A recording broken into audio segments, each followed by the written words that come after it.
Hello everyone, welcome back to this series on Don't Believe Everything That You Think. Today we are diving into chapter 5, which asks a very interesting questions. If you can feel what we are thinking, then don't we just need to think positively in order to feel good? At a glance, this sounds logical, think positive and you will feel positive. But the book explains something deeper. Our feelings are not directly created by the situation outside us. Instead, they are created by the thoughts inside us at that very moment. That's why we two people can go through the same situation but feel completely different about it. Now, the mistake we often make is to force ourselves to think positively. But force positively is not real. It's like putting sugar on something bitter. The bitterness doesn't go away. The truth is, when we naturally allow our thoughts to pass without holding on to negative stress, once our mind reset on its own, a clear and calm state of mind always bring more peace and than any fake positively. So, chapter 5, if we can only feel that we are thinking, don't we need to think positively to feel that way? We are ever only one thought away from peace, love, and joy, which come from a state of no thought. There is a caveat that I haven't mentioned yet to the principle that we can only feel that we are thinking. The more accurate way of describing it is that we can only feel negative emotions when we are thinking. The goal is not necessarily to complete stop thinking negative emotions. Some of the negative emotions can be helpful, such as feeling fearful when we deciding to walk down a dark alley alone with no one else inside. These negative emotions are only helpful to us in terms of survival. But if we don't constantly encounter life or death situations, negative emotions are more unhelpful than helpful for most of us. We are going to be moving forward with the context that we are not struggling for physical survival, so we will be using the context that negative emotions are not necessary most of the time. When I mention that we can only ever feel that we are thinking, most people assume that we must think positive to feel positive emotions. Instead of convincing you if this is true or not, let's do another thought experiment so you can experience the truth for yourself. Recall a time when you felt the most joy and love you have ever felt in your life and feel the feelings that you felt at the time as much as you can feel at least 30 seconds.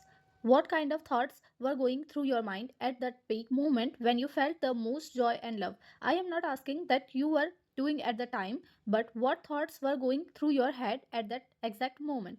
For many people, that answer is they realize that they didn't have any thought during that exact moment. For others, they say that the thought was that they were so grateful or happy. For those that answered that they had the thought that they were grateful, did you feel that joy and love before you had that thought, or after?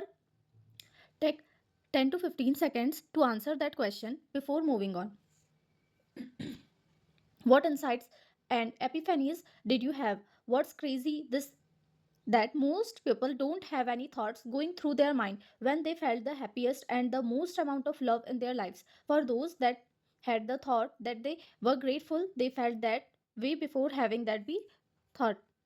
If they had the thought, it happened after they felt the feelings, so the thought could not have product the feelings. The This bring us to another truth: you do not have to thought or think to feel positive emotions. Listen it carefully.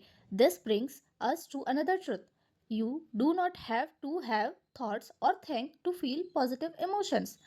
The beautiful part about truth is that you need to know justification because it can be experienced right here, right now. It doesn't need to be proven or rationalization to you, and you're experienced this truth firsthand by the experiment we just did.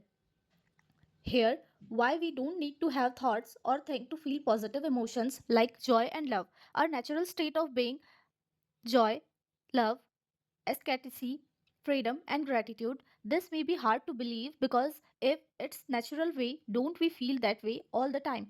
I will answer this in a bit. If we want to see a natural state of anything, we one of the best way is to look at natural and the state of in its infancy before it is affected and conditioned by its environment. For example, let's look at a neutral state of a baby. What is the baby's neutral and defaulted state, assuming the baby wasn't abused, neglected, or had a physical issue? Are babies naturally stressed, anxious, fearful, and self conscious? Or are they naturally in a state of bliss, happiness, and joy? Our natural state is being a joy, love, peace. Therefore, any thinking that we do will only take us away from those natural states of being, which is why whenever we feel extremely stressed, we are having a lot of thinking going on. The strength of negative emotions we feel in the direct proportion how much thinking we are doing in the moment.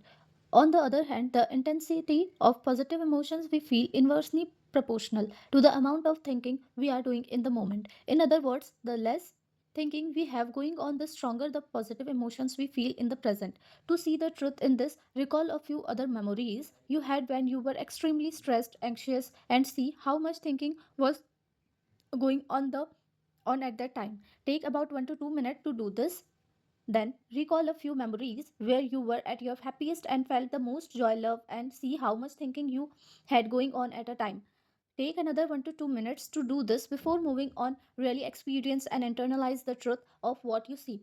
An analogy that my coach taught me that helped crystallized this chapter was to imagine our mind has a speedometer like a car, but instead of miles per hour, it is thoughts per minute. The more thinking we have going on, the higher the thoughtometer goes, and if we have enough thinking going on, it will go into the red zone. This is when we feel extremely stressed, burnt, or out, frustrated, and angry. It is not the content of our thinking that causes us stress, but that we are thinking, period.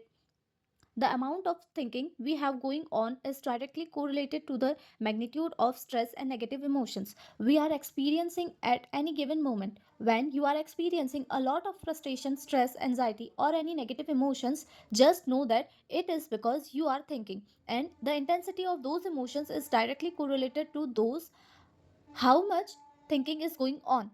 Therefore, it is not that what we are thinking about that is causing us suffering, but what we are thinking. To summarize, we don't need to have try to think positive to experience love, joy, bliss, and any positive emotions we want, because it is a neutral state to feel those emotions. The only time we don't naturally feel those emotions is when we begin to think about thoughts we are having, thus blocking the direct connection to infinite intelligence, and we feel stressed, anxious, depressed, and fearful.